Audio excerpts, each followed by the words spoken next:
And we are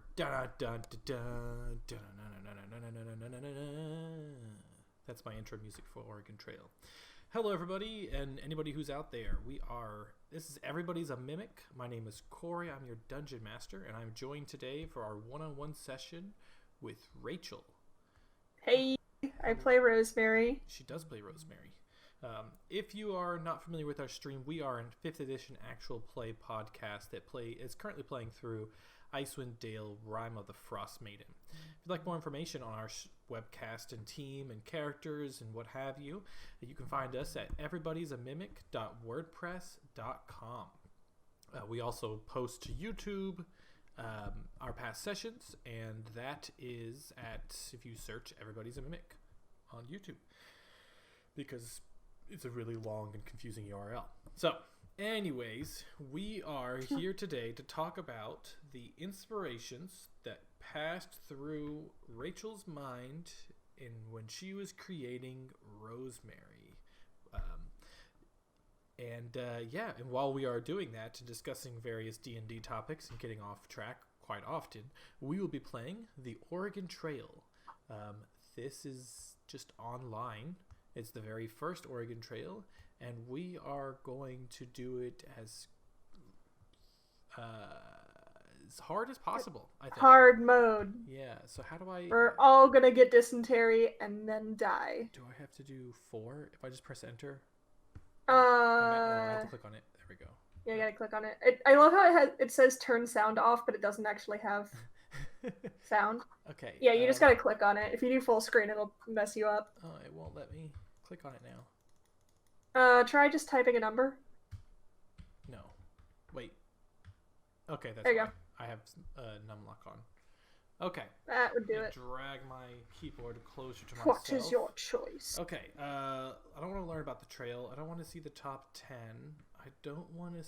What is manager options? Is this where we choose difficulty? No, it's so the difficulty is just who you choose to play as. Ah. So the hardest difficulty would be playing as a farmer from Illinois because you don't have any money. Wow. Or you don't have a lot of money, at least. And just right into talk about a political discussion on disparities of economic wealth in this country, huh? Yeah, exactly. Back in the Oregon Trail, you died if you didn't have money. But I guess that makes sense. I mean, a banker, a carpenter, and a farmer. I got to Oregon as a banker, and I only killed one person. But it seems like you travel further as the banker. Or do you all start from the same point? I think you all start from the same point, because I feel like it would be way too complicated for this game from the 70s to have different starting points. Yeah, text-based adventures could have so much stuff going on. All right, we are going to be the farmer. What is the first name of the wagon leader? Obviously, it's going to be... Rosemary. Rosemary, yeah, because you are the person who is here. Yeah, we gotta have our party. What is the name of your 4 other members of the party? Oh, damn. We got Bitte, Levi, Del Madre. Oh god, I don't know how to go back. You can't, because fuck you. Oh my god. And... Oh, I know one. I don't know, DM? Corey? No, Streng is not allowed. Streng is banned. How about Darlena? Darlena, that works. But what if she dies? I guess it would be... She dies again? Accurate. Yes. You could just put Corey. Yeah, I'm just gonna go You're part of this. I am part of this. Corey. You're part of the party. Damn it. Can't do Corey DM. Corey DM. There we go. DM the Corey. Slide into those DMs. Slide in. All right, here we go. So now that we have started, yes, the names are correct. I pressed enter, didn't I? You gotta hit Y. Oh my Because it's gosh. an old school text adventure. You gotta hit Y and N. We're all gonna get dysentery and die. Okay. Okay. So this is more difficult would be choices. July, right? So it's less about... I mean, technically, yes, but the difficulty is just who you choose. Everything else just affects, like, the time scale of your journey. So I mean, if we do want to just like murder everyone, yeah, we can leave in July. Right. But I feel the last game I left in May, and I felt like I could have left a little earlier. So maybe do we want to go April? No, we want to go July. Okay. Fine, let's go April. Actually, let's go May because that's my birthday month. Oh, nice. Here we go. Yeah, May is a happy medium because like the whole ask for advice, it just says like you want to leave late enough that it's warm and there's like grass for the cows, but early enough that you don't hit the mountains in winter. I wanted to hit the mountains in winter. Okay, we can buy whatever we want at Matt's General Store. Spacebar to continue. Hello, I'm Matt. I really don't feel like Matt was a very popular name back in the Oregon Trail times. Matthew. It's a biblical name. So then why isn't he called Matthew? Because Matthew's a fucking mouthful. The Oregon Trail coders was just like, crap, if we have this Matthew, it just throws everything off. So have you ever met a Matthew who hasn't just automatically gone by Matt? Stop this, Rachel. Just let me be who I want to be and make you just want to pull up anachronisms. Yes, exactly. Anachronisms. Words is what I want to pull up for sure. You want to pull up words. Okay, so hello, I'm Matt. So you're going to Oregon. I can fix you up with what you need. A team of oxen to pull your wagon, clothing for both summer and winter. Plenty of food for the trip, ammunition for your rifles, and spare wagon parts. Oh, damn, I thought we were going to get everything. Okay. So, yeah, we have $400 to split up between those. What item would you like to buy? So we need to get, 2 oxen, right? We need more than 2 oxen. 4? At least 3 There are 2 oxen in a yoke, and at least 3 yoke. Oh, I need to read these. Okay. So we need at least 6 oxen. Okay. No, wait, no, not... Sorry. Yeah, 6. 2 times 3. Yeah, but he's asking us how many yoke we want to buy, so we divide it by 2. So he recommends 3 yoke. So let's just buy 3 yoke then.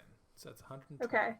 That's already $120. We only have $400. Do we need clothes? Or do we need food? We definitely need clothes. So food we can actually hunt. So let's start with just 100 pounds of food then? Sure. Oh, we're going to run out of 100 pounds real quick. Let's buy the other things first and see how much money we have left. Okay. 0. Just 0. All right. Clothing. 2 sets of clothing per person. Each set is $10. So we have 5 people. We need 10 sets. 10 sets. Okay. 10 sets. Ammunition. We need... If we're going to be hunting, we probably need a lot of ammo, huh? Yeah. I real stocked up on ammo and I never ran out of it. And for each hunt, you can get up to 100 pounds of food. Okay. So how many bullets is used in each hunt? Just depends. Yeah, it depends on how much you shoot. So we and ammo is cheap as shit here. So each box is 20 bullets. How many boxes? Damn, 50. Let's do 10 boxes. 10 boxes. See where we're at. That's $20. I feel like we could do more than 10 boxes, but we'll see. Spare parts. Wagon wheel. I guess we're gonna want at least 1 of each. 1 of each, maybe 2 of each, or 2. Yeah. So let's see, we have 4. I think we can carry up to 3 of each, but I think 2 of each will make sure that we don't strand ourselves. Right. There we go. All right, so we have $100 left. So I think we should split it between ammunition and food. Yeah. So 20 cents per pound. That's 5 pounds for $1, which means we need to have. So he recommends 200 pounds for each person in your family. So he recommends we start off with at least 1,000 pounds of food. But we're gonna do 500 pounds. Yeah, let's start with 500 and we can hunt. Oh shit! Yeah, that's that's what we got. All right, that's it. We're just gonna. Do you think it's enough ammo? We'll have an opportunity to buy more. I would say we can buy more later, but we also don't get more money. Oh, let's go. How do I go back? Yeah, so I think Oh, there we go. Okay. There you go. Okay. So So maybe 200, 250. pounds. Yeah. Yeah. And then ammo will do. Each box is $2. 25. We want 25 boxes. Yes. Oh. Well, 25. Well, ooh. There's a couple things that we do need money for, like ferries across rivers. Okay. Let's just go with 20 boxes then. That works. That gives us $30 to We will have $30. 30 whole dollars. 30 whole dollars. Okay, well, now that we have gotten through that, let's talk about Rosemary. Yeah. Oh, there is sound. Oh, shit. But I don't know where it's coming from. Oh my god. Thank you, doodle dandy. Step and let the girls be handy. Okay, let's see if I can change this. Hit spacebar, maybe it'll stop. Okay, so it's only there in town, I guess. That's apparently no need to have to go through the effort of it's probably, you guys are probably hearing me twice there. No need to go through the effort of trying to find what to do there. So, all right, let's talk about Rosemary. Yeah. Rosemary Bonecrusher. Rosemary an Bonecrusher. intimidating name for such an adorable character. She's baby, and I love her. Yes.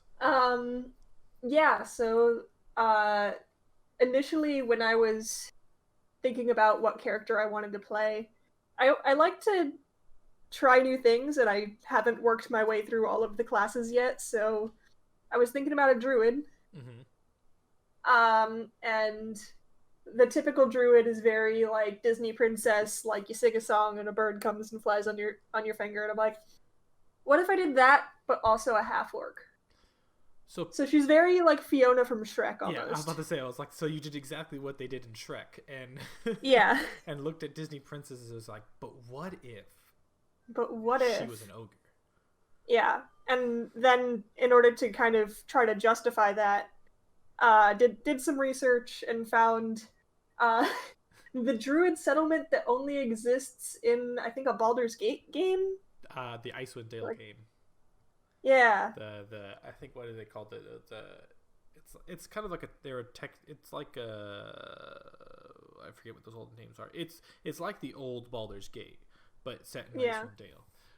Supposedly a very good game series, but I could just never get into how immense those games were. You know, it's just the same reason why I never play Final Fantasy. I'm just like, it's just too long of a game. It's just a lot. It's just so much. I'm sure it's great, but it's just so much, you know? So, like, to know that, like, I'll be playing this game for a year or more, you know? Yeah, I think that's why I haven't started Red Dead Redemption 2 yet. Just because I know it's going to be a long game. But it's such a good game, though. It's like such a good game, but I know it's going to be long, so I'm just like, okay, I need to like clear my schedule. Right, but it's like Grand Theft Auto 1, because it is like Grand Theft Auto, but 2, it's like you're not like when you're playing Grand Theft Auto playing straight through the storyline. Yeah, so it's very open world. Right, and then you could always go to the option of just playing Red Dead Online, you know? And yeah, true. But then you have to deal with at least it's not like GTA where then I have to deal with people. Yeah, you don't have to deal with like someone who spent a bunch of money and just like flies around on a freaking jet motorbike with homing missiles that you can't shoot down because they have just so much money. What do you mean they don't have that in the Old West? What do you mean they don't have that on the Oregon Trail? They might have that on the Oregon Trail.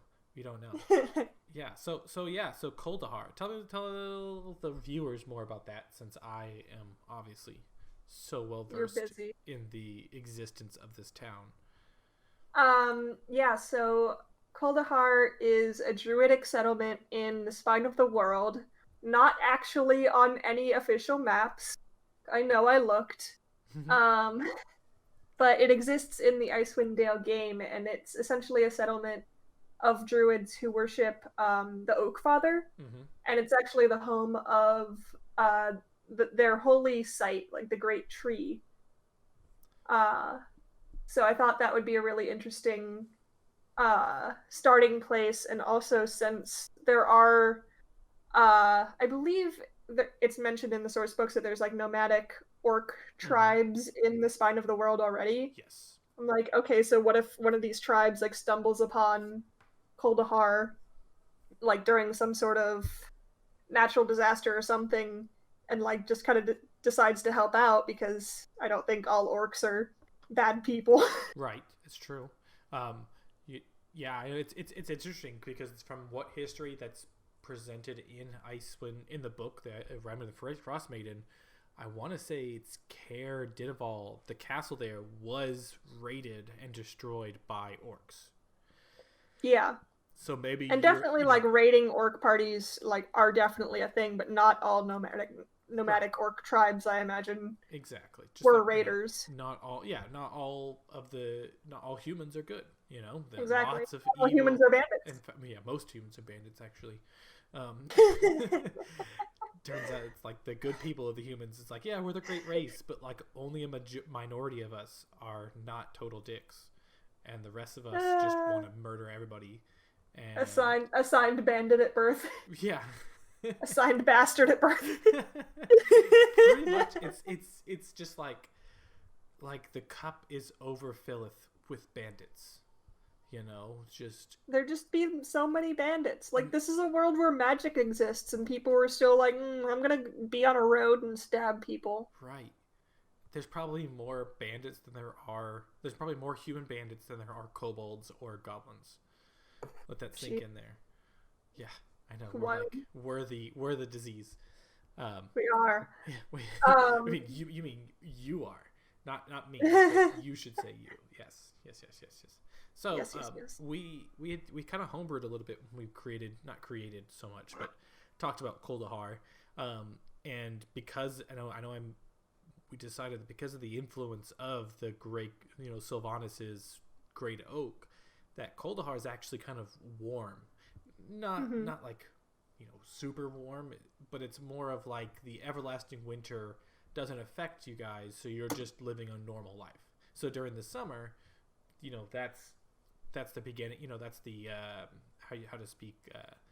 It's still warm there, and during the winter it might be warm or maybe cool. I know generally, I think we also said that you guys have like a stream that goes through, like a hot spring. I may just be talking. I mean, I feel like that would fit.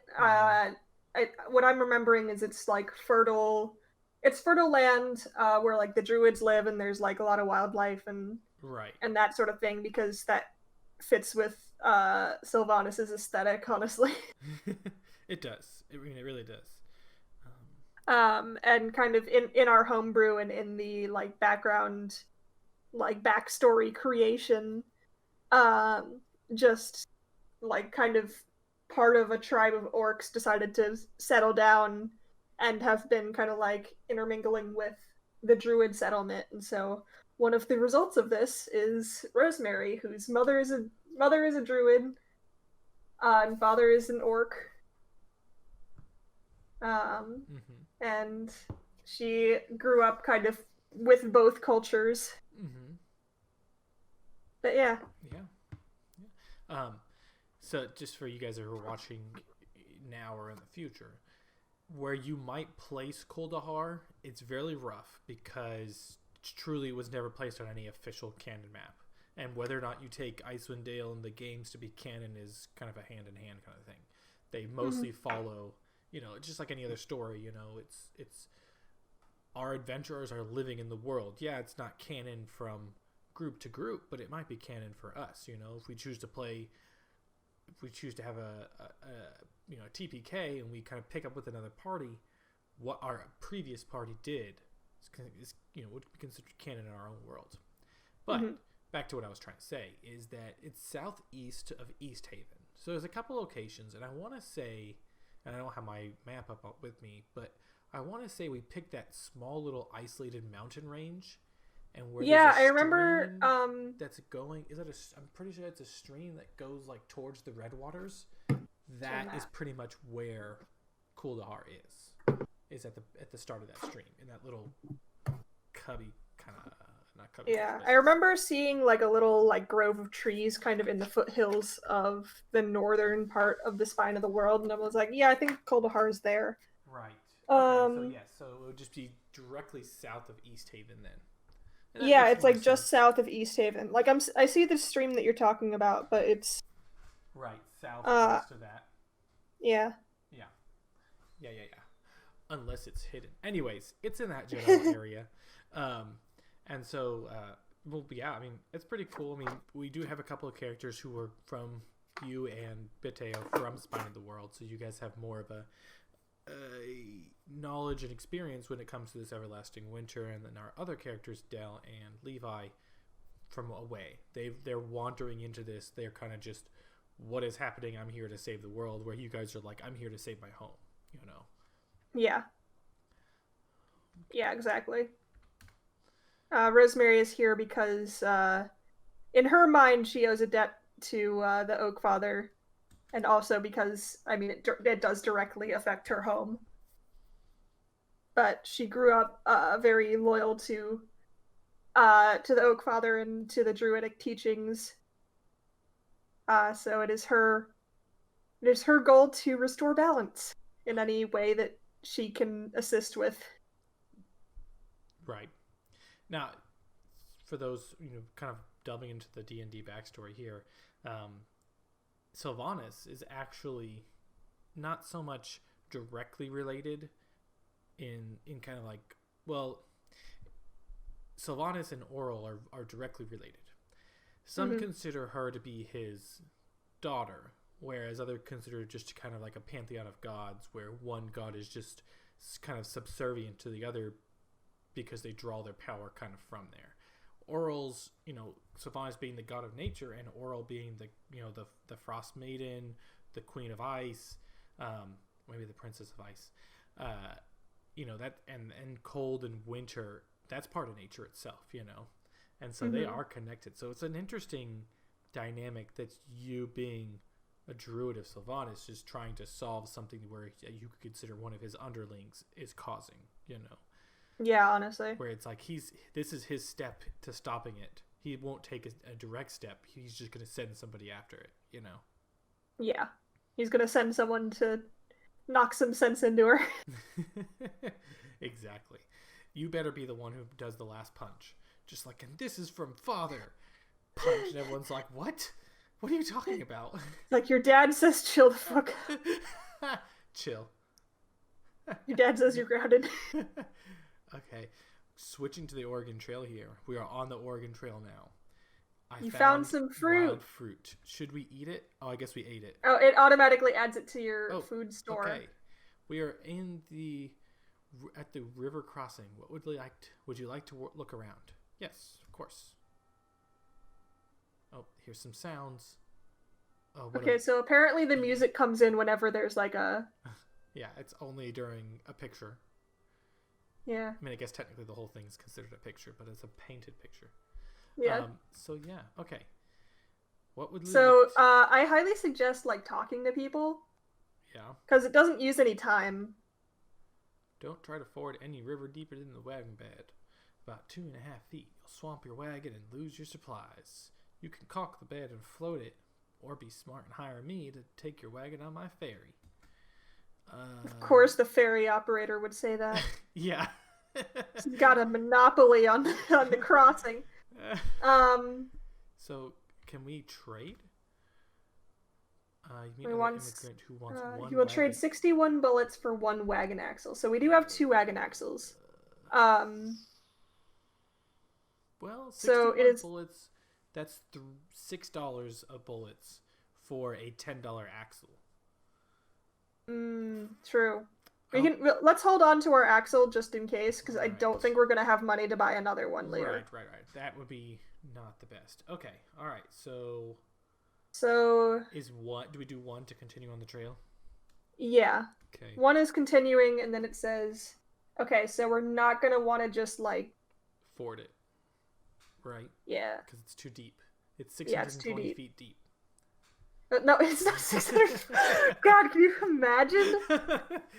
The Marianas. Apparently, there is So there's a river in somewhere in the UK where it goes from being super wide and shallow to like super narrow and deep, and apparently it has like basically 100% mortality rate if you fall in there. God.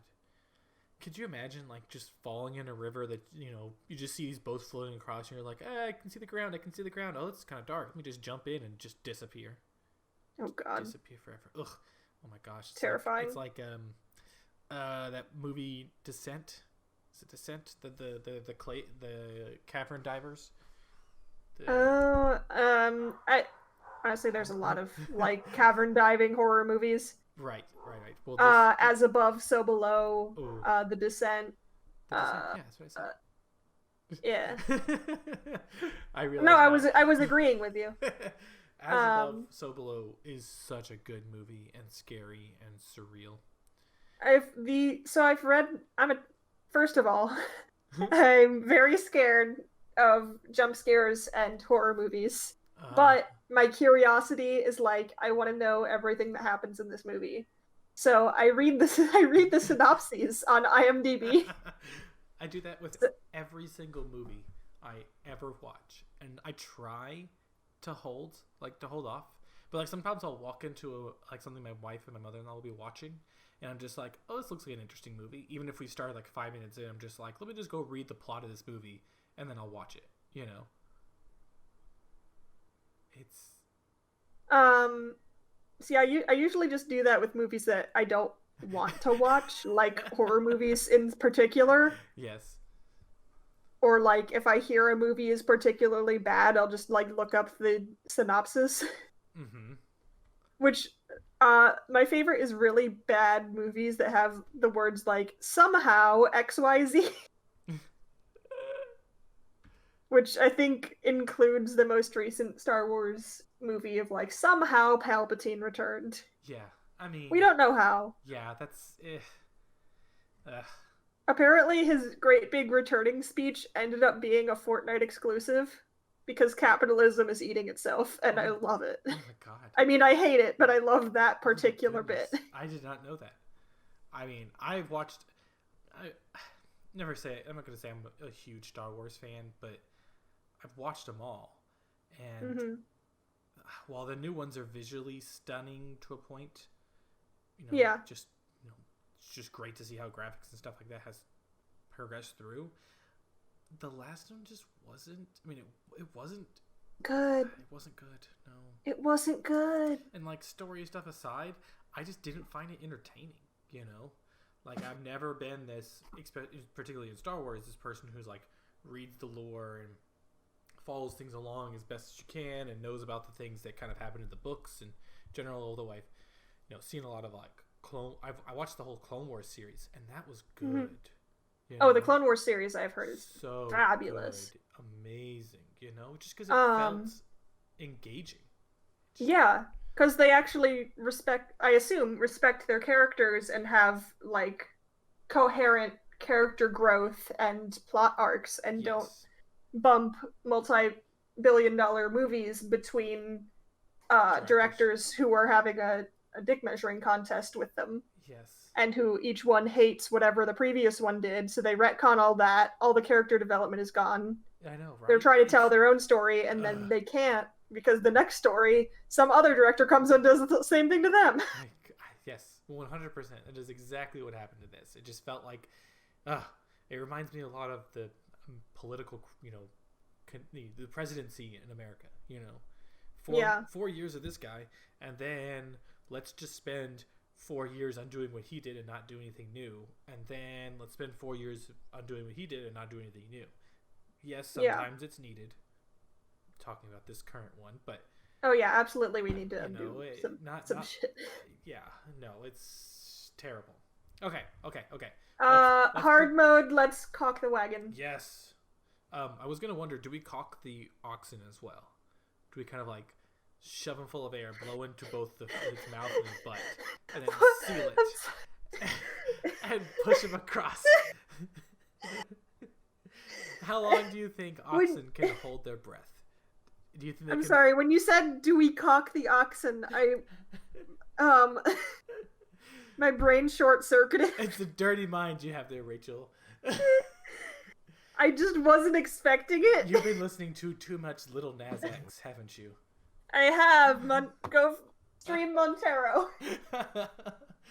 There's probably. We stand. All right, so let's clock the wagon and float it across. I do gotta wonder though, like, will we lose an oxen if like the river depth was too high here, or can oxen swim? So fording the river is just like running it across. Right, but that we can't do because it's too deep. Yes. Caulking the wagon is like sealing it for water and then floating it like a boat. Right, but where do the oxen go? Do we just? Oh. All right, guess we're doing it. Here we go. I swear to God, if we die already. I hope we don't die. Here we go. Just waiting for it to like tip over. Oh my God, it's no trouble. It stopped like a little bit from the edge, and I was like, oh, that's it. Oh, right. That's it. We're dead. No trouble. All right, so you better start hunting because I'm worried about how low our food is. Remember how he was like, "Hey, you should have 1,000 pounds of food," and we have 100, and look at how quickly it's going down. Oh God. Okay, but it doesn't. How do we? Oh, here we go. Hunt for food. Hunt for food. Hunt for food. Oh, hello. Yeah. Also, you can only carry 100 pounds of food back to your wagon for any given hunt. So once you shoot like enough things, just stop. Like it's gonna keep going, but you can only carry 100 pounds of food. So don't waste bullets. Okay. All right. Here we go. So if you shoot one bison, that's literally all you have to do. How do I move? Enter button to walk. There you go. Hey. Get it! Oh. I didn't realize it was going to walk off the screen on me and go into the never-ending abyss. Come on. I'm having a hard time with this hunt. Get over here. Oh, there! Get it! Ah, yeah! Alright. 70 pounds of weight. Nice. Okay, can we hunt again? Yeah. And it'll be good, right? Hopefully. Yeah, get yourself a good position, and then remember you can use... Do you have, like, one of those number pads on your keyboard? Yes. Yeah, so use that to, like, go in 360. 360 no scope. Get deer! Nope. Alright, get... Oh, fuck. Okay, this is just... Can I just, like, step on the squirrel? Come on, bison. I wish. Come on, bison. Rabbit. I feel bad with the bison, though, because it's, like, 800 pounds of meat, but you can only get 100 pounds of it. Ah! You run out? Okay, we're doing this one last time, and then we're moving on. I'm gonna do better yeah, this time. It's a timed thing. I believe in you.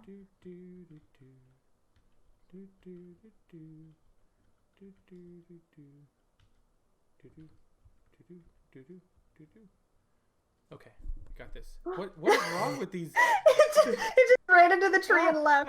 Get it! Got it. Yeah! Alright, that's literally all you have to do. Just let everything else run away. Oh, so I just like sit here? Oh, here we go. Yeah, see, one bison is almost 1,000 pounds of meat, but you can only get 100 of it. Which is why bison almost went extinct. But why even do that? Is there like a because way to it's like the on? Oh no, there's it's the Oregon Trail. There's no upgrades. All right, so I'm gonna handle this river crossing. Yes, I would like to look around. No, actually, I don't care. Oh, it's 2.1 feet across, and I think he said it as long as it was 2.5. 2.1 feet. Yeah, we don't want it to be more than 2.5. Right. Okay. I don't see the harm in caulking it. Well, I don't see that's an easy way out. Come on. Sure. Come on, oxen. Okay, so Rachel, fall over. Tell us about yourself. So we kind of skipped our order here, but right, yes. It was muddy, but you did not get stuck. Ooh, thank God, I didn't know it was a muddy crossing. Tell us about you. How long have you been playing D&D? What is your favorite character you've ever made? And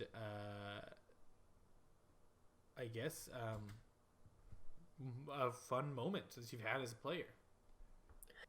Oh goodness. So it startled me. It's like 5 seconds. Done. Okay. Maybe see if anyone wants to trade. I first started playing D&D the summer after high school. Mm-hmm. And then I loved it so much I continued to play throughout college and actually became president of my college's RPG club, which was just you became president of your college. I understand. Yeah, I was president of the college, and it was great. I think in that group there was a girl who wrote her own Hunger Games like manual for how to play a Hunger Games tabletop. I was trying to remember what story I had last time, because this is technically a redo of the interview. This is your own. I guess you whatever you want to talk about. Nobody will ever hear the first one-on-one that was recorded. That's ominous. No one will ever hear it. It's on my hard drive. I still kept it all, but it's been relegated to the I don't understand audio editing folder, which means that I probably will never touch it again. Yeah. All right. So also the food gets more expensive every So every I think stop. we should spend £10, 10 more pounds. Yes. I feel like that's just it's a waste of money. Yeah, that's £10 isn't going to do anything. But I'll let you do your hard mode. Because we're also going to change our food rations because my family's eating too good. Your family is eating too good. Our party is eating too good. Yeah. I'm surprised that no one has gotten hurt yet, because literally like the first 2 seconds of my like practice playthrough, Kel broke his leg. Like literally we hadn't even gotten out of Independence yet. That's terrible. It was very bad. God. Did you shoot him? No, like nothing actually came of it because we were well fed and working at a steady pace. Okay. So I guess he got better. Because it kind of sounds like you went all horse doctor on him. You're just like, broken leg, bye. It was just wild to me that I was like, we haven't even left yet, and your leg is broken. That's crazy. But yeah, so there was a girl who wrote a whole Hunger Games manual, which I then immediately broke and found all of the found all the loopholes in, because we were essentially play testing it for the first campaign, and it ended up being so popular that we all like every semester we would have a Hunger Games, and everyone was allowed to make 2 characters because it was assumed that people were gonna die.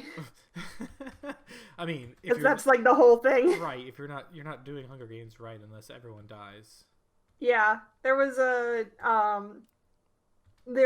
mechanic where your EXP that you gained during the game you could use post death to like send gifts and stuff to other players.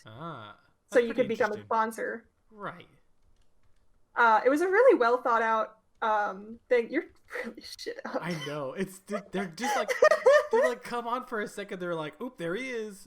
That's 2 hunts. Keep it going. I'm failing over here, but you keep going. Got you. Let's see. Oh, I won the first Hunger Games with a tiny little girl of 14 from District 4 who would dig cameras out of trees and then make them into like shock bombs. Because since it was the Hunger Games, it was assumed like everything is being televised, so there's going to be hidden cameras everywhere. Right. Yeah. And so she would like take them and rewire stuff, which wouldn't actually work in real life, but the DM let me get away with it. And that's what matters. So she made some bombs and ended up getting her leg amputated. And it was really sad because she was like, "Oh, my daddy went to go work in the Capitol, and if I win, I'm gonna see him, and it's gonna be nice." And someone had to be like, "Sweetie, if your dad came to work at the Capitol, he's an AVOX now." which, if you remember from the Hunger Games books, Avoxes are basically people who work in the Capitol who have their tongues cut out, I'm which is bad. not aware of that. Did you never read the Hunger Games books? No, I watched the first movie and that was it. Oh, you need to read the books. The books are so good. Like the first, I will say, like the movies did a lot and they did really well. I don't like how the media portrayed it, because they did literally exactly what the Capitol does, in that they just tried to make it into like a relationship thing Yeah. of like, oh, is it going to be Team Peeta or Team Gale? It's like, these people have trauma. B, that's literally what the Capitol does in the book in order to like distract people from letting Katniss be a political symbol. They try to just be like, oh, she's just a girl who's in love, and we're gonna play this up and be like, oh, she's so in love with Peeta. Right. And that's why she did this thing, and not because she's protesting the government and didn't want to die. Right. Yeah, didn't want to like end him like, oh damn, we wouldn't have anybody to walk around in the, post Hunger Games circuit. Exactly. But yeah, you should definitely read the books. They're real good. There's lots of shit that didn't actually make it into the movies. I'm not. The books are. Yeah. Sorry. It has a broken leg.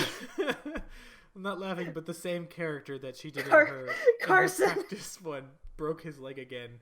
Oh my god. Poor Carson. Carson's having a bad day. Bitte, who also plays in my other Eberron campaign, has broken his leg again. In my practice game, I had all of our names from the Eberron campaign. Oh, I have lots of food. I think. I'm afraid. I feel like we ate Bitte. No, you didn't. He's still alive. Are you sure? Because our food jumped up quite a lot after he said that we had broken his leg. Are you Get him! Ow. Oh my god, he walked right into you! The bison are wily creatures, okay? You can't expect me to be able to stop them. At least I'm gonna shoot the poor squirrel and the rabbit. You need to eat! I'd rather go hungry. Ah!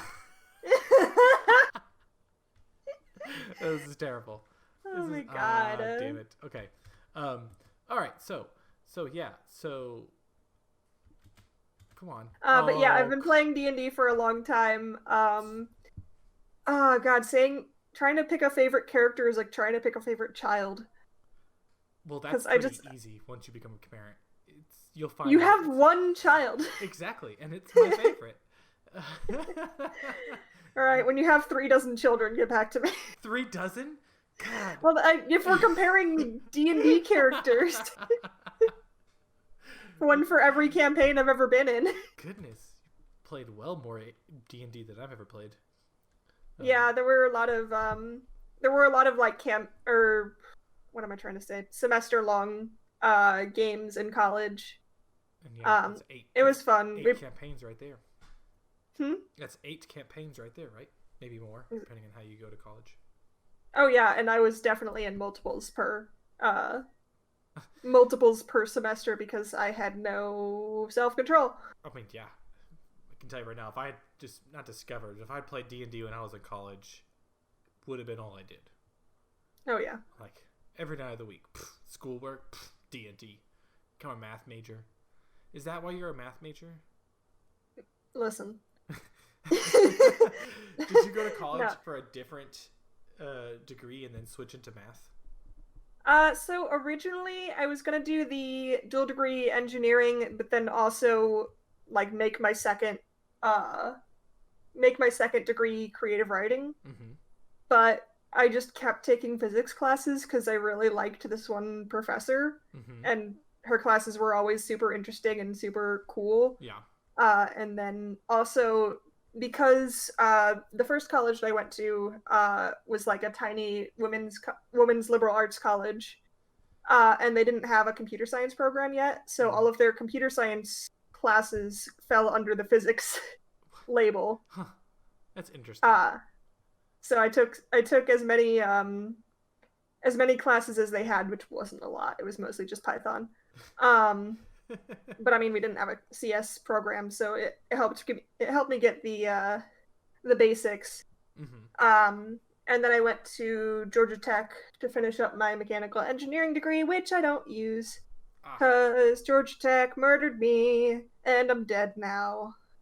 And somehow I went back good God. because now I'm in grad school with them. But also because work is paying for it. So Yeah, interesting life choices there, but completely understand. Work is paying. You go wherever work is paying. yeah, And it does make it easier to go back to an alma mater when you're trying to get into grad school. yeah. They I always mean, like that. grad school. At least it's like a program that was designed to be taken online as a working professional, essentially. Oh, nice. Well, at least it was designed to be taken online. But shoot it, get it, get the deer, get the deer, get the deer, get the deer. I got the Okay, bison, at least so we got it's the okay. bison. Good God. I don't want you to starve. Yeah, okay. All right. I don't know where we were, Um, but we are we're 40... talking about lots of D&D. Yes. And you said you couldn't decide on a character, so you lost that chance, Rachel. Because we are 44 minutes into the stream and we have not gotten past the second question. Yeah, because we've been distracted by Oregon Trail. Yes, 100%. So let's ask you. Let's focus once again on Rosemary. We'll have more one-on-ones. We'll delve more into other characters and such in the future. Mm-hmm. But talking more about how when you built Rosemary, we haven't gotten to the subclass yet, or archetype, or circle, depending on what class you have. So Technically, we have because she got her circle at level 2. Oh, that's right. Which is surprising to me because most times you get like a subclass at level 3, but I guess druids are built different. Did you get your circle at level 2? According to Roll20, I did. Huh. It probably has to do with because that's when you get wild shape, and wild shape is so it's so different. Yeah, well, what circle you have. Yeah, because you can use your wild shape for circle stuff. Mm-hmm. I think. Yes. All right. So, when you were building a character, I guess what books did you use mostly whenever you were like, what did you pull from places to place? You know, I mean, really, when it talks about your options are Player's Handbook, Xanathar's Guide to Everything, Tasha's Cauldron of Everything. Is it really Tasha's Cauldron of Everything? Yeah, because it's supposed to be a play off of that. Gotcha. Full disclosure, I use when I'm looking at a class, I look at a thing called like RPG Net. And it just kind of like pulls in all sorts of stuff and shows you different builds and like how different like. Is that the website that ranks the subclasses with like yellow or with like blue, green, and red? Yes. Okay. I've used that. So I use that to like read through all of the options because I don't own all of the books. Right. I look them up on the internet. Mm-hmm. So because of that, I think I'm not exactly sure which book I say I used most. I did use Tasha's because the way that I see Rosemary, I'm not sure how much she's actually going to use her wild shape. Mm-hmm. I feel, and I really like that Tasha's gives. What are you doing, baby? Tasha's gives the option to use a charge of wild shape in order to use Find Familiar, and I like the Disney princess aesthetic of that. That instead of turning into an animal, she just like summons a rat, a cat, or an octopus. We have more options than just that, right? Oh yeah, okay. It's let me Google all of them. Yeah, because in our past session that is going to be uploaded to YouTube tonight. It's a raven. A raven. Yeah, but say you used a raven to try to knock down a jar of paper. And it didn't work. It did not work. It was just, it only had an AC of a 10 and an instant kill, but you only rolled an 8. Because it's raven. It's a Yeah, you raven. can do a bat, cat, crab, frog, in parentheses toad, hawk, lizard, octopus, owl, poisonous snake, fish, in parentheses quipper, Yeah, rat, it's one of the quipper fish, or one of the quipper fish. yeah, one of the What's a fish options rather, I should say. what's a quipper fish? They're like I want I'm to. gonna Google that next. They're similar to. I don't think they're piranhas, but they are like they're school fish. Yeah. They might actually be like piranhas. You can have a rat, raven, a seahorse, a spider, or a weasel. I'm trying to imagine a seahorse. Yeah, I'm trying to like. Why would you want a seahorse? Maybe because it's tiny. Maybe. Because I mean, like. But like an octopus, though. True. Like if the aquatic options are between an octopus, a quipper, or a seahorse. Unless you can ride the seahorse like a horse, it's just there's no point. Oh yeah, quipper in 5e looks to be a piranha. Mm-hmm. Yeah. So yeah, I mean, I'm excited with that. Oh, I would like to take a closer look at this gravesite. Here lies Voland. Hey, hey, hey! Come out and play. What? I don't know what that's about. I feel like so there's like a leaderboard, and I feel like I recognize the name Voland from the leaderboard. So maybe when like your entire party dies, you're allowed to customize a gravesite. Oh my god. It's just so It's very random and anachronistic. Yeah. Anachronistic? Words? Yes. Yeah, I don't know. I googled it and it took me to like the actual Oregon Trail tombstone, but it doesn't say anything about Volant. Hey, hey, hey, come out and play. Oh, it's the final line of the chorus of Keep 'Em Separated, which is an Offspring song. You gotta keep 'em separated. Hey, da, da, da, da, da, da, da, da, da. God, I used to be really into Offspring. I've only ever owned 3 CDs in my life. One of them was Offspring. One of them was Offspring. Nice. The other one was Jay-Z's, I want to say it was his Blue album. It was a good album. And then Cobra Starship. Oh, no, good choice. No, not Cobra Starship. Sorry, 303. Wait. Oh, okay. The same aesthetic. Yeah, same feel. Yes. It was the 303. Whenever the Don't Trust Me Starstruck, when that came out really big. My girlfriend at the time had just purchased it, and I was like, okay, cool. And so tell your boyfriend if he says he's got beef. Yeah. I'm a vegetarian. Sorry. So back to Rosemary and Find Familiar. Now there are other options for druids in Tasha's Guide to Everything. And yeah. Do you have the book? If not, I have it already open in front of me so I can read off stuff. It's over on my bookshelf, so yeah. Okay. If you have it in front of you. So, the Tasha's Guide to Everything, just for you guys are aware, added a lot of additional class features. Really changed the way you can create your class for 5e, which was, in my opinion, necessary. Mm-hmm. It does lean a little bit towards, making it easier for people to min-max when you really come to, like, the ability to pick and choose between classes and races. Just but be it a hill really dwarf. does, like, as long as you're not that kind of person, which it's okay to be that kind of person as long as you don't let it, interfere with your role-playing. Because D&D is first and foremost a role-playing game. Exactly.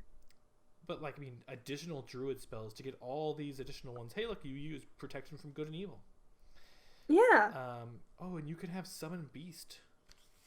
Yeah, I'm excited for some of the higher level ones for the summoning. Yes, that was the one thing. Sorry, I didn't mean to cut you out, but that was the one thing I really love about, or wanted from D&D, was more summoning. Because, like, you really just didn't have a lot of good options. So, yeah.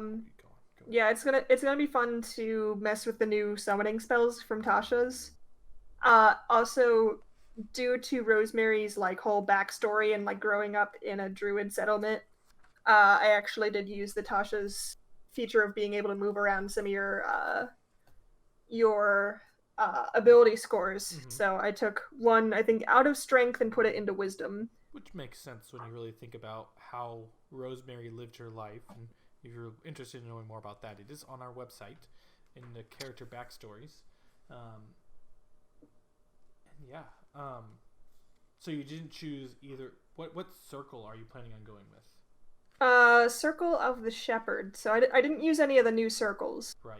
Because I really think Shepherd, and Shepherd also does play into the whole summoning aspect. Right. So I'm really interested to see kind of how that plays out and how it works mechanically. Because I mean, you always have like plans for things when they happen at higher levels, but you never actually know if you're going to have a chance to do them, if that makes sense. Mm-hmm. It's like, oh yeah, this spell is going to be so useful, and then like you never get a chance to use it because the situation doesn't come up. Right. But I'm hoping that her like summoning stuff will be useful. Mm-hmm. Yeah, I mean I think always when it comes to action economy, having more bodies and more actions will lend itself to leading, to being better. And the one thing that like druids have such a wealth of options, but when you're in wild shape, you're only wild shape. It's like it's great you're that beefy person in the front line, but or not beefy. You could be like the dexterous or sly or whatever, what have you. But you're still there in the front line. You, for the most part, I don't know very many animals that have a ranged attack. Maybe the spiders with their Monster web. Hunter. Like I can throw a big rock. Right. I mean, an ape. If you just did an ape, something with opposable thumbs, then you could throw stuff. But you don't have that ability to like diversify your combat as much when you're in wild shape. So you're taking that additional feature to summon a familiar will keep you more out of wild shape, which I think will lend to you being able to use all these fun stuff that druids have that most people don't get to see as much of because they're just, my druid is in wild shape all the time. I mean, I've played many druids where like, you choose Circle of the Moon and you're a wild shape druid. Mm-hmm. So. Also, do you want a fun fact? Yes, I do. So apparently humans are special because our shoulders, being a ball joint, allows us to throw things better than like 90% of other animals. So I don't actually know if monkeys have the same ability to like throw things hard as humans do. Well, they can sure as hell fling poop, so. Yeah, I mean you can fling poop, but that's more like a that's a poison effect rather than you're hitting real hard with it. Oh god, now I'm just like, what's the next character? When are you gonna like turn into a monkey and be like, I'd like to fling my acidic poop at him? I've spent the last few days only eating spicy peppers, so I know that this is a fiery poop. Got that Taco Bell. I don't think being Taco Bell would work out because then you wouldn't get that necessary fiber. You would just be like slinging a smoothie at them. Gross. Not the same effect. Okay. Gross. You can't shoot over a flower bed? No. Okay. They're little obstacles. Well, that's just dumb. Okay. So back into it. So I know you talked about just a second ago, like you do, oftentimes you have this vision where you want to get and you just never get to it at that point, or you never use that spell. But how do you envision Rosemary ending this campaign? Like, what choices do you want to make down the line? And what role do you kind of have for her? I do think she really needs to like kind of try to find herself. She spent a lot of time just like meditating and trying to so like she's been told from a young age that essentially Sylvana saved her life, and so she's spent her life just kind of in service to that and she hasn't left Kuldahar. She hasn't done a whole lot besides, I guess, befriending Bitte, because her parents took in Bitte when he was hurt. And so I think it's going to be kind of a journey to find herself, and she's been soaking in every tale of Ten Towns and of Icewind Dale that she can from the occasional traveler that kind of happens upon their settlement. Yeah. And I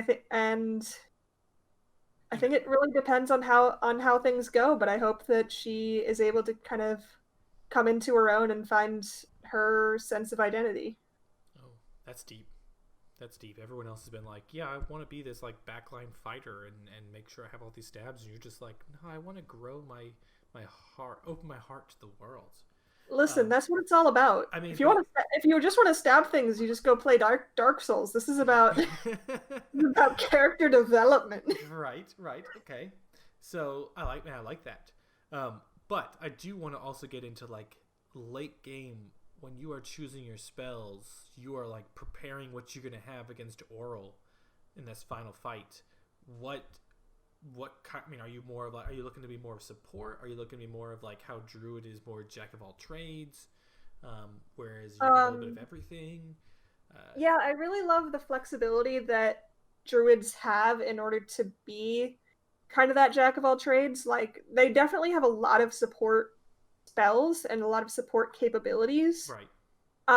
But they also have a lot of damage dealing capabilities, and I'm excited to try to find the ideal balance there, and between that and like status effects, like Fairy Fire is a very underrated spell. Fairy Fire is so stupid from a DM standpoint. Fairy Fire is so good. Just like what? Give everybody advantage? Fine. Hell yeah. Just that's like if you want a simple spell to be a boss deleter, it is Fairy Fire. Absolutely. You throw Fairy Fire on there, and your party will have such it's to have advantage on all of your attacks without having to worry about your positioning, or if you're in a campaign where your DM doesn't give you flanking advantage, Fairy Fire could be one of the crucial moments that you need so that your rogue can constantly be sneak attacking. Can have really maximize their damage. You allow people who use Great Weapon Master, another dumb rule, to really just be able to swing with wild abandonment and just go for those home runs. So it's just better because Kel has Great Weapon Master and the overpowered magical item that you gave him. Yes, and I don't know how to like underpower it, so I'm honestly just sidebar here. I'm probably just gonna have to give you guys more overpowered magic weapons. It's just hell yeah. It wouldn't be too overpowered if he didn't have Great Weapon Master. But that 10 damage, and he just seems to roll so well. Like he's a high roller. He just rolls so well. That's why it makes it so like out there. Maybe I take away his proficiency so his roll isn't that high, but I still don't think that would make much of a difference. I still think he's gonna murder people. And just give people more HP. Yeah, it doesn't seem to help very much. almost all of the monsters you guys encounter in our Eberron campaign have been homebrewed to some point because of Kel and just the way the party is. Not that it's a bad part. It's just I'm still finding that balance between I can kill you guys. That's not a problem. It's hard to find things that are going to survive against you guys though. Yeah, because I can find the good balance of challenge. Yeah, I mean, if I did not give you all the moments, and really taking a huge sidebar here to talk about a completely different campaign, but sorry, no, it's good though because we've all. Anyways, if I didn't we're in the middle of diving into this ancient Dakani dungeon, and I mean, I've given you long rest sensu beans a couple of times, I think. And without that, I don't know how you would have been able to survive it through, in a one. We wouldn't. Because there are multiple times where you guys have come to death, and not only that, using your key points, using your health, you burned through a lot of your hit dice on one of the ones where you took a short rest, Even in the fight that we're at right now, the things hurt as you get higher level, you know? Things just hurt. It's just D&D is not so much a long-winded game as much of everybody's a glass cannon and you better hope that you can kill it faster than it can kill you, because that's what's happening, you know? Yeah. So I mean, ideally resource management and all of that, but like with the action economy and how hard some things can hit you. Right. Yeah. And the DM slowly being like, oh, I should take away these 2 dice because it turns out 8 dice is not a very good way to send somebody to beat this. Actually, it's a good way to send somebody to an early grave. Anyways, back to Icewind Dale. So this is probably the more lengthier questions. How does Rosemary feel about the other characters? Oh goodness. So let's start with Bitte and move. Yeah, down I was gonna start because she knows Bitte the best. She essentially grew up with him in her life. He's older than she is because also half orcs age quicker than your average bear or what is he, a Goliath? He is a Goliath, yes. And he met you when he was like 13, but he was already like out in the world adventuring. You know, it's the culture of the people is very much like they begin to go on their walkabouts, or so, you know, whatever he says it is, a lot earlier. A human might not leave their home until like they're 16, 18, but I'm pretty sure he was out of his house when he was 11 or 12. Yeah. I guess that puts it into some perspective because I guess I knew that it was after he had left his tribe, but I didn't realize he was quite so young. But he was still so she grew up. Yeah, she grew up with him kind of as like this older brother figure. Because her parents nursed him back to health, and he became kind of a regular visitor. And he would bring all these tales of his adventures while Rosemary was kind of stuck in the settlement and off doing her own thing and nursing animals back to health. Filling her hat with rats. Right. I can just imagine like that's how you made your magical item, was just you shoved so many rats into there that just their ambient magical energy sealed their souls into your hat. Exactly. And created this demi-plane where a bunch of animals, and we were just talking about this in the last session, where this demi-plane of these bunch of animals that are sealed and chained to your hat constantly go through a life of torture as you pull them out, and they wander the world for an hour. And if I'm not mistaken, every single one of the animals has died except for that one bat. I mean, have they? I mean, also, it's just kind of a side effect of Icewind Dale. Yeah, I mean, that's the thing, though. Like, some of them just died from the elements. Like, the rat scurried off, and then it turned into an icicle. You know, but I'm pretty sure you tried to serve them as food. Not only to There was something in, like, the prequel campaign. Yeah, oh, yes. One of the rock gnomes.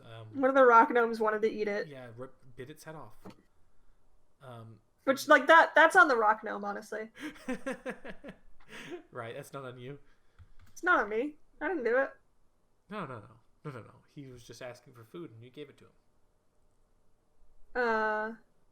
But I mean, also, like, she understands how hunting works. You know, just be humane about it. We've made it to Independence Rock. Independence Rock. I don't know. Has anyone died yet? No, but I got a fever. And, is there people here at Independence Rock? Aunt Rebecca Sims tells you, no butter or cheese or fresh fruit since Fort Laramie. Bless me, but I'd rather have my larder full of food back east than our names carved on that rock. Well, 'tis a sight more cheery than all graves we passed. Yeah, Voland we passed. I guess. Where are we? Oh my god, we still have We got a long way to go. When you get the choice to go to Fort Bridger, is that Bridger, it? yeah. Don't. Just don't. Just It's not don't. worth it. I would assume like things are really expensive. So like you're only going there if like, oh crap, I forgot to bring wagon wheels. You know. Yeah. Like, ideally, if you still had money, you would go and be like, oh, I'll go stock up on food and other things that I might have lost due to natural disaster or other shit. Oh God, Levi has the measles. Levi has the measles. He didn't get Oh, vaccinated. no, which is poor choice on him. He should have gotten vaccinated. He So should have. so yeah. I mean like Bitte find wild food, cool. Bitte is like an older brother Mm-hmm. figure to her, and she just like really enjoys his presence. He's like family to her. Um, Now Dell. would stay on Bitte for a second there. No, would he have been more of your inspiration um for like escaping, for adventuring, or was that Oh, more just your absolutely. yeah? Well, it was kind of both. Like I'm sure she would have like gotten there eventually on her own. Mm-hmm. But definitely, I think she definitely talked with him about where she wanted to go, how exactly to prepare. Right. Like she definitely got a lot of advice from him Mm-hmm. And when it became clear, like, hey, I can't solve this by staying here and praying. mm-hmm. Just like gun control. Um, Hmm. so when you left Kuldahar, how long before then in our fabled, um, released in the director's cut of our website webcast, um, intro session? Like, what was the timing? Uh, Because I know, because Bitte kind of you needed a ride in, right? yeah, I needed a ride in, and I think I caught a ride with Dell. Yes. So I like to imagine that like her walking down to the main road, she was able to find like a caravan Right. and just kind of like hitch a ride. Mm-hmm. So I don't imagine it was very much time at all. And then it just Um, just so happened that you're like, oh hey, what's up, Bitte? Like, just just a happy accident, I suppose. now was I can't remember exactly how it got from there, but yeah, I know that we met up with Bitte kind of on the way. right. I know Bitte was hired to help bring them in, and everyone else Hmm. kind of was hitched along for a ride. Yeah. Bitte was the one who kind of like came and met with you guys to help them because he's well known. Even though he's level 1, he's still well known as an not an adventurer, but like The a traveler. traveler. What are they called? A guide, so to speak, Yeah. across Icewind Dale. He knows the safe paths. He can get you through there. He can help you survive. So, So I guess thinking about it, I guess like she might have waited for one of his like guide missions to be going in the right way and then tagged along, right, because it seems like too much of a coincidence that like she'd just be like, okay, I'm leaving. Oh, hey, look, it's Bitse. right. Holy So crap! I feel like there was Corey has typhoid. I had a fever and now it's turned into typhoid. I'm pretty sure I'm dead, right? Fairly certain. It'll tell you when you die. Okay, so thank you for that. I hope I die. There we go. Corey has died. God damn. You're the one who wanted to play on hard mode. I know, but like you said, didn't make it any more difficult. My health is poor, but we broke a wagon wheel and we died. Oh, nice! You repaired it, so you didn't use one of your spares. That's good. Oh, okay, cool. I didn't know you did that. That was the way it works. I just assumed we were just putting the spare on, and that was the way you repaired it. Pow! Got the bunny. Oh, that's a bear. Yeah. Can you eat bears? Yeah, you can eat the bears. Oh, okay. Can they attack me? Not that I've seen. Okay, good. Um. Okay, so so Bitte. So, yeah, Go on. yeah. So that's her thoughts on Bitte. I think Delnadre she met on that caravan, and they had like the little adventure there. Mm-hmm. Um, and at that point, I think she went back home to like gather supplies and basically say like, "Hey, I'm leaving for reals." Uh, hug her parents. Mm-hmm. Um, And so how does Rosemary feel about Dell? I mean, he's a good soul, but also the more, you know, he's a rogue, yeah, of course. Rosemary is a very trusting person, and I think she's now learning that Dell is a shady boy. But uh, but they've been traveling enough together that she trusts him, Right. at least enough to like keep traveling with him. Um, but she is aware that he is a shady boy. Yeah, I mean, so he's just the kind of person that just says stealing is more liberating than it is actually stealing. Yeah. So, And I mean, she kind of grew up in a commune, so I don't know. What is private property anyway? right. When I think, in fact, that was a joke you guys made on stream one time, was that you agreed with him, like, of stealing because, like you said, you grew up in a commune. People share things all the time. You didn't really own what you wanted to own. Yeah. Okay, it's 20 feet deep. We can ford it, right? No. Let's caulk and float. You can see if you can take a ferry. Oh. We are already in it, Rosemary. You're already in it. You're having good luck with these rivers. And I'm trying to speed through this. Go, go, go. Okay, so yeah.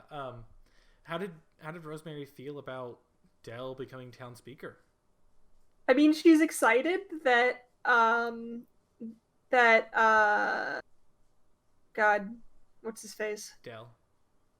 No, the bad guy. Oh, Shandar. She's excited that Shandor is not the town speaker.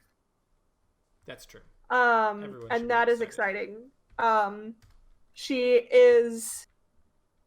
I mean, I believe that she has like genuine interest in trying to help and also unionize the Woodcutters Guild. Yeah. Because she knows a lot about woodcutting, and kind of how that works. From your time in Cold the Heart, of course. Of course. So she kind of wants to apply these things that she knows, but also is aware that like, hey, we can't actually stay here forever. Like, we got a job to do. So, this is cute. I love how she's like, I'm gonna get into the river with my whole dress. I mean, so yeah, I mean, you did push a lot in our whenever we were in. I googled so many lumberjacking terms. I mean, and really pushed to unionize, which I think reinforce your mentality and the way Rosemary sees her role in the world, which is to protect and better. It's a very druidic thing to do. Yeah, her community was made up of people who looked out for each other and protected each other and supported each other. Mm-hmm. And I feel like when she sees a system that isn't about that, she's confused and upset, I guess. Right. Are you going to be pushing Dell extra hard to make sure that he enacts all these changes? Yes, she is. I mean, as much as like logistically we can, because I know we can't actually stay and make like policy changes while we're trying to also stop the Frostmaiden, and we're also only level 2. True. You'll have just to kind of talk a little bit there. You guys will have, when we start our next session, we'll have like hand waved through some time. I was gonna give you guys like a week or 2 weeks to stay in Goodmead to learn about the town, to enact some policy changes, but the actual governing of the town will be most likely handled by a proxy. Yeah, of course. Which will most likely be Granny Olivessa, which is probably was her plan the whole time. Didn't want to actually run, but just wanted to be a shadow puppet leader. I mean, they already are the elder council of Yeah. of people who can't hear very well and people who can't remember things, controlling Goodmead. But I mean, yeah, like and I think it's going to be really it's going to be interesting to see that, because whereas if he hadn't won, you guys would still just be adventurers from town to town, but now you've like staked your claim in Icewind Dale to like, this is I'm part of the world, I'm part of it now, I'm not just like we have actual tangible interest in one of the 10 towns. Mm-hmm. And it'll then be kind of like part of our journey to make sure that we are advocating for the people that we said we would advocate for. Right. And try to make things better as we go. So I think that'll be interesting. I like the idea of kind of hand waving a couple weeks to like put some rules in place and get things moving. Yeah. Which it'll be Goodmead's gonna be interesting. You guys picked a good town. Of course, it is the only town that you have the option of becoming a town speaker, outside of murdering somebody else and having another election. And saying that we chose a good town when you thrust this upon us. It's true. That is very true. And now I'm fearful for the day that you guys all become town speakers and then like have almost a majority. You like rope in some NPCs. You're like, Cranial Avessa, I know you didn't want to be town speaker, but we put you up to be town speaker of Dugan's Holes. So come over here and let us murder your competition. Oh goodness, Rosemary is town speaker of like Lonely Wood or something. Yeah, of course. What's his name? Bitte would be of Caer Konig, and Levi would just have to choose whatever we can get, because probably not going to be whoever will accept a shirtless town speaker. Right. Probably the people of Bremen. They sound great. They sound crazy enough. They sound wild. Yeah. Holy hell! I have no food. Yeah. I have no food. Yeah. So last person then, Levi. She's still getting to know Levi because Levi joined the most recently. She's confused as to why he doesn't wear a shirt. I feel like he so a lot of his character is based around like peacocking and like being an attractive shirtless guy, but Rosemary just doesn't get it. Yeah. She's just like, sure, you look cold. When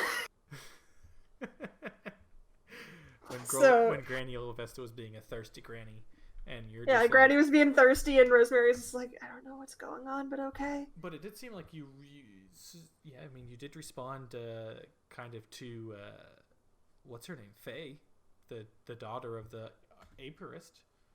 Oh yeah, that's because I like all of my characters, I'm a giant lesbian. Figuratively and literally speaking here, because is quite as she's a half orc. But yeah, like Rosemary's young and she's like never really been out of her hometown, and she's still kind of figuring things out and figuring out what she likes and what she wants in the world. Mm-hmm. But I guess she knows that Levi is not that, but she supports him as a friend. Right. Do you find that does Rosemary kind of, it's a different kind of good natured, whereas Levi is more follow the rule of law, I have a sense of what is right and wrong, and I'm gonna stick myself to it. And that's where we see a lot of play between Levi and Dell.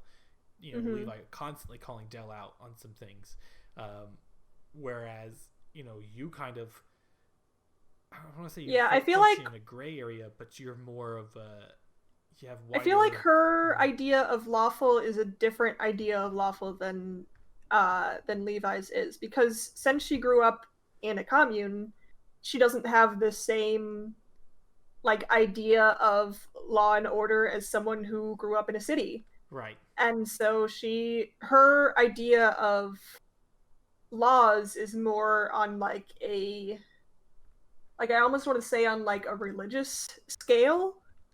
Yeah, I mean it is like not. Yeah. Yeah, So like I mean if you steal, is it from someone who can afford it, and is it from someone who will suffer from that? right. If And you. then that's bad.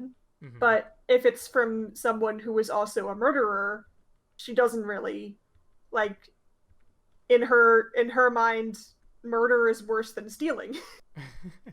So Right. So it's kind of sounding like you're like a druid Robin a little bit, yeah. Hood. I Which mean is I mean she's probably I Bitte mean I died. say now she's probably not going to steal, but she might in the future. I don't know. It depends on what the situation is. Right. I mean, I'm But she's sure. also not going to tell Dell not to steal from someone if they're being a big jerk. Okay, call to the river. Here we go. Here we go. Da na na na. I didn't even check the conditions, so we'll see if we make it across. Just all this blue, and yeah, Nice. we have lost me, Corey the DM, and Bitte. He died. He broke his Oh leg. no. He then He broke his leg and then died. no. He then got a snake bite. So he broke his leg early on, and then he healed it. Okay, then he got a snake bite. Then he broke his leg recently after the snake bite, and I think that was just it for him. He couldn't take a snake bite and a broken leg. Yeah. And he died. So now it's just 3 people left. Yeah, 3 people. I'm surprised Rosemary has not had any problems yet. Oh my gosh. Oh my gosh. Oh my gosh. Oh my gosh. Oh my gosh. Ooh. Yeah. Yeah. This is the point where that starts happening a lot. And especially as you get into winter, that will happen a lot. Oh my gosh. Because sometimes it's just like, oh, there's a snowstorm. Just stay in one spot for 10 days, despite really the fact that you're like 3 miles away from a settlement. You can see it, but you just like Yeah, literally. can't make it. So yeah. Okay. So yeah. So now. Yeah, so I think it's going to be interesting to see kind of how, because uh I know Levi was very upset with us with our plan to like embarrass Shandar. By poisoning him. Yeah, which like wasn't even like super poison. It was just like we're gonna make him have an upset stomach and maybe puke, and that's it. Right. And he was very upset with that plan. But in Rosemary's mind, she's like, literally, he killed a guy and is getting away with it and is being shit to all of his people. Right. And so I don't care if we make him throw up on stage. Right. You're more, lawful is more of a compassionate. It's more of a moral judgment, yes, than a actual like laws that you should be following, rule of whatever. yeah. Just Like she's not gonna be cruel about it, but she also is like in the scale of things. Mm-hmm. Like things kind of measure against each other. If that makes sense. Yes. Oh gosh. Okay. Where's our map? We're almost there. You're almost there, but you're gonna get into winter soon. Fort Walla Walla. Okay, let's hunt for some food. Let's hunt for some food. So yeah. All right. Well, that's do you have anything more to say about any of the characters? She loves her boys. Oh yes. Talk about the capybaras. We haven't really talked about them a lot. I meant that more as like she's so... the only girl in a group of himbos, and she loves and supports them. But also, yes, she does have her capybaras, bread and butter. I don't remember how we came to the choice of it being capybaras. It was like I asked for sled dogs and you were like, that's too much of a boon, and then I think we were joking around, and then the concept of sled capybaras came up. It's true. And then Kuldahar has an endemic population of capybaras in Icewind Dale. Okay, did you use the word endemic because that's the word that they use in Monster Hunter? Yes. Yes. Um, I like absolutely. I believe that's the right word to use, but also I just know that word because yeah, because it's just popped up in Monster Hunter Rise. Yes. yeah. And that now that it's taken full circle on our stream here, that is where I got the hot springs because we had talked about capybaras just kind of chilling around in the hot springs of Kuldahar. Yeah. So yeah. So okay. Well, then the last question, and then we will finish up our Oregon Trail and then call it a day. Describe your secret in one sentence without spoiling it. Before you start, for anybody who's watching along with us, the Icewind Dale introduced a secret mechanism very similar to what Descent into Avernus has, where whereas in Descent into Avernus you have party secrets, like you all did something together, whereas with Icewind Dale it's personal secrets. Oh my god. Which I think is interesting. I wasn't too excited about all of the secret options, especially when they kind of threw out there when they were there. The press circuit of this book was like, "Ooh, it's going to be horror." We looked at The Thing, we looked at Aliens, we looked at all these horror movies, and we're going to go from that. And then it just kind of became kind of like silly stuff. Like one of the secrets. Yeah, it's a lot more campy than horror, which I guess camp can be like camp horror is a thing. Yes. But they really tried to sell it as like, they tried to sell it as is it The Thing? The Thing. That's the one where they're on like the frozen base, yes. And like you don't know who's who and all that stuff. Yeah. And yeah, so it's like if they were to do Evil Dead but without all the gore. Mm-hmm. It's not really a scary movie, it's so much, and not the first Evil Dead, the second one with Ash Campbell and not Ash Campbell, Bruce Campbell, where he got his chainsaw. I'm just gonna smile and nod and pretend I know what you're talking about, but I'm sure the audience does. Have you seen The Thing? Again, horror movies not my thing. So I know basically everything that happens in I've seen the Pingu version of The Thing. Have you seen that? I have not. No. The newest It's one? like the claymation Pingu recreation of the plot of The Thing. That's probably really similar graphics to how it was, or like effects to how it was back in the day. Yeah, honestly. No, the Thing, the back one was pretty good, but what should we go to? The Dales or Walla Walla? What is the closest path? I guess 3. I mean, the forts really don't do anything for us. Only if you need to buy stuff, right? Yeah, and we have no money. Okay. Ooh, doo, doo, doo. Heavy fog, lose a day. Broken wagon wheel. Man, they are just like We are having good luck with these repairs. They are gonna hit a severe blizzard, lose a day. Okay, time to hunt for some food here. Yeah, it's gonna be a lot of this. Ooh. So just make sure you're stocked up on food. Okay, so yeah, your secret. But yeah, character secrets. Let's see.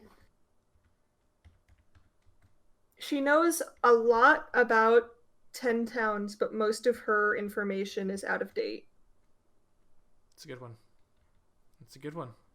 I think that's what I came up with last time after I said a BS one, and you were like, "Come on." I don't remember what it was, but I do remember saying, "Come on." I think it was she knows a lot about trees. Yeah, and then I was like, "Yeah, duh, you're a druid." I mean, yeah. But it has to be. But yeah, no, I like what you had there is a good one. Really, as we delve more into it and these secrets kind of pop up, very interested to see whose secret gets out first. I have bets on who it will be based on just the progress of how I think the campaign will go. I'm hoping that you've noticed like the little details that I'm hoping we go. Oh yes. Every time you've seen them, I'm always like chuckling in my head. And I know on some occasion some people have been like what? Like I'm pretty sure you kind of like I want to say Levi might have caught something, but I can't talk anymore. Or maybe it was Bitte. Or maybe it was Dale. Bitte made a joke that was surprisingly spot on. That's right. And you messaged me like, oh shit, does he know? Which I also didn't realize at the time that it was a Rick and Morty reference. Yes. And you're like, oh my god, he knows. And so now when Carson rewatches our stream, he's gonna go back and he's like, when did I make this joke? How does that play to her? Huh? Okay. Yeah, I'm not saying what joke it was, and since he's made multiple Rick and Morty jokes, he will never know. But I'm excited, and I'm really enjoying like all the sprinkled plot details. Right. I'm interested to see kind of where Levi's investigation goes, because I know that's kind of a not. I mean, obviously it's not in the book. It's more like a personal plot, and I'm surprised that we're kind of getting into personal plot so early. Right. But I'm excited to see where it goes. Yeah. Well, it's good because like when you have half your character, their personal plot is in 10 Towns. Like you and Bitte will see a lot of your backstory put into play because of just where you've grown up. You know people. Bitte's well known throughout the town, so you're going to see a lot of that interconnectivity, and it'll take a while. You might get a lot in the beginning, and then it just kind of becomes background noise for your characters, and then you'll start to see things from Dell and Levi's past. Levi was he was like a soldier in an army and a pretty high-ranking officer, and I know that he left, but maybe they need to like conscript him and they come back to bring him back. They're like, you need to leave with us now. Like we need you. There's a war going on, or shit, the king died. We need you. To see how things go and whether or not he just decides to leave you guys and be like, peace out, bye. I've wanted a new character for a while. Ben rolls a new character. Yeah. I really didn't like the way I was multi-classing, so I decided just to go with a straight up cleric. Levi was too lawful for our group. Should I float down the Columbia River or take the Barlow Toll Road? Do we even have money to go? Do you have any money? We have 20. No, we have 7 money. The Barlow might cost $8. All right, we're going down the Columbia River. Oh, I have to use. Oh no! Oh! I didn't know that. God! After passing the third direction sign, land your raft at the trail to the Willamette Valley. What? Oh, don't die! Oh, don't! Oh my God! Oh! Ooh. Okay, you threaded the needle right there. Ah! Okay, the hitboxes are jank as hell, so be careful with yourself. Right, and it's like you have to like press it 2 times to go the opposite direction. Otherwise, it like just stops. This is pretty easy. Just gonna go floating down the river. It's a good thing we don't have to like factor in our food for this because I only have like 7 pounds of food. You get all the way down the river and find out everyone's starved to death. Just a bunch of dead bodies arrive. Yeah. It's like, who was driving the boat? Oh my goodness. We timed this pretty well, considering it took us 40 minutes to get in the first 2 questions. We did. It worked out pretty well. I mean, Oregon Trail is I think we've been playing it since the beginning of the stream, but I want to say it took us a little bit to get started, so... Yeah, it took us a minute. After the third is that the second or third direction sign? That was the second one. When we can't just keep going? I don't know, maybe. Float all the way to the ocean? Yeah, right. And then just double back. That might help. I hope I'm fishing during this. I want to know how they are like controlling this raft. Because I don't see no rudder. Probably long sticks. Long sticks. Yeah, they have like the Venetian method. Okay, so right, what side do we go to?